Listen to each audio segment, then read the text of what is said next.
Sahabat setia Gowor yang dikasihi Tuhan, Shalom. Hari ini adalah Selasa 12 Maret 2024. Kalau menurut kalender saya, hari ini libur lagi. Kalau kemarin adalah libur Hari Raya Nyepi, hari ini libur lagi karena permulaan puasa. Selamat menjalani dan menunaikan ibadah puasa bagi saudara-saudari kita yang menunaikannya, yang memasuki bulan suci Ramadan. Hari ini kita akan bersama-sama merenungkan firman Tuhan yang diambil dari Injil Yohanes 5 ayat 1 sampai dengan 16. Mari kita siapkan hati kita. Terpujilah Kristus Tuhan, Raja mulia dan kekal. Ciptakanlah hati yang murni dalam diriku, ya Allah. Berilah aku sukacita karena keselamatanmu. Terpujilah Kristus Tuhan, Raja mulia dan kekal. Tuhan bersamamu dan bersama rohmu. Inilah Injil suci menurut Yohanes. Dimuliakanlah Tuhan. Pada hari raya orang Yahudi, Yesus berangkat ke Yerusalem. Di Yerusalem, dekat pintu gerbang domba, ada sebuah kolam yang dalam bahasa Ibrani disebut Betesda. Serambinya ada 5, dan di serambi-serambi itu berbaring sejumlah besar orang sakit. Ada di situ seorang yang sudah 38 tahun lamanya sakit. Ketika Yesus melihat orang itu terbaring di sana, dan karena ia tahu bahwa ia telah sekian lama dalam keadaan itu, berkatalah ia kepadanya, "Maukah engkau sembuh?" Jawab orang sakit itu kepadanya, "Tuhan, tidak ada orang yang menurunkan aku ke dalam kolam itu apabila airnya mulai goncang. Dan sementara aku sendiri menuju kolam itu, orang lain sudah turun mendahului aku." Kata Yesus kepadanya, "Bangunlah, angkatlah tilammu dan berjalanlah."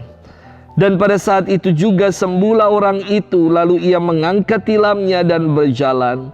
Tetapi hari itu hari Sabat. Karena itu orang-orang Yahudi berkata kepada orang yang baru sembuh itu, "Hari ini hari Sabat dan tidak boleh engkau memikul tilammu." Akan tetapi ia menjawab mereka, "Orang yang telah menyembuhkan aku, dia yang mengatakan kepadaku, angkatlah tilammu dan berjalanlah." Mereka bertanya kepadanya, "Siapakah orang itu yang berkata kepadamu, angkatlah tilammu dan berjalanlah?" Tetapi orang yang baru sembuh itu tidak tahu siapa orang itu, sebab Yesus telah menghilang ke tengah-tengah orang banyak di tempat itu. Kemudian ketika bertemu dengan dia dalam bait Allah, Yesus berkata kepadanya, "Engkau telah sembuh, jangan berbuat dosa lagi, supaya padamu jangan terjadi yang lebih buruk." Orang itu keluar lalu menceritakan kepada orang-orang Yahudi bahwa Yesuslah yang telah menyembuhkan dia. Dan karena itu orang-orang Yahudi berusaha menganiaya Yesus karena ia melakukan hal-hal itu pada hari Sabat. Demikianlah sabda Tuhan. Terpujilah Kristus. Sahabat setia Gowor yang dikasihi Tuhan, Shalom. Ketika kuliah teologi di Yogyakarta, suatu hari saya pernah ditabrak mobil ketika mengendarai sepeda motor. Motor dan kaki saya sampai masuk ke kolong mobil. Untunglah pengendara mobil ini tanggung jawab dan segera saya dilarikan ke rumah sakit.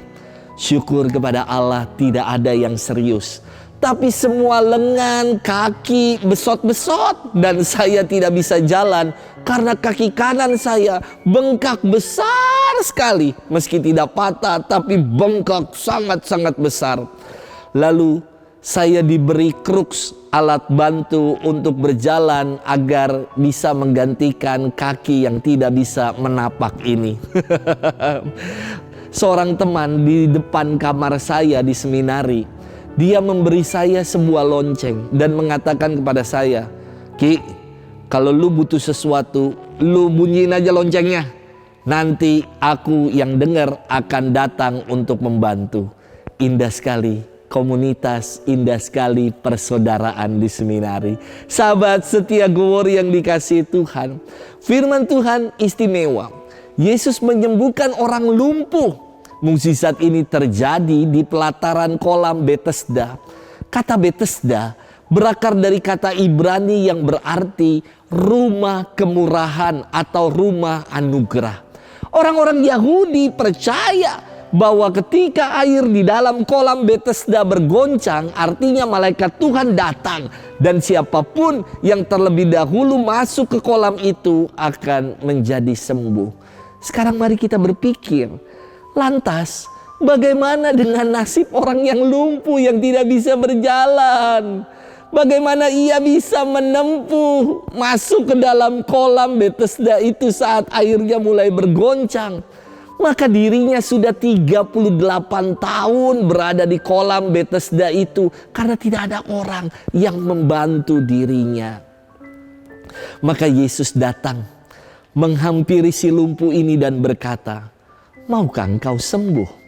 Dan orang itu menjawab, "Tuhan, tidak ada orang yang menurunkan aku ke dalam kolam itu apabila airnya mulai goncang. Dan sementara aku sendiri berusaha tertati-tati jalan ke kolam itu, orang-orang lain sudah terlebih dahulu mendahului dirinya."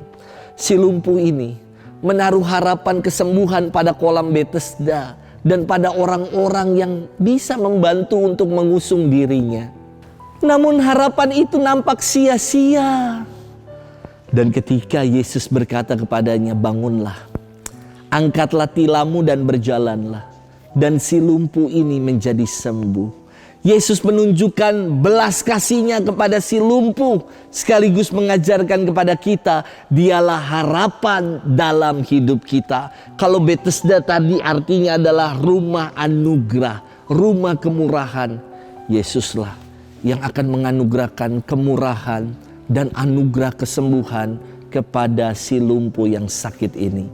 Sahabat setia Gowor yang dikasihi Tuhan, dalam hidup terkadang kita putus asa, putus harapan ketika mengalami kegagalan, aneka kesulitan, sakit keras, penderitaan, dan rupa-rupa kesengsaraan. Jangan lagi gentar, jangan lagi tawar hati, sebab Yesus adalah harapan kita. Tuhan gak pernah tinggalkan kita. Tangannya senantiasa terulur dan bersabda, "Maukah kamu sembuh?"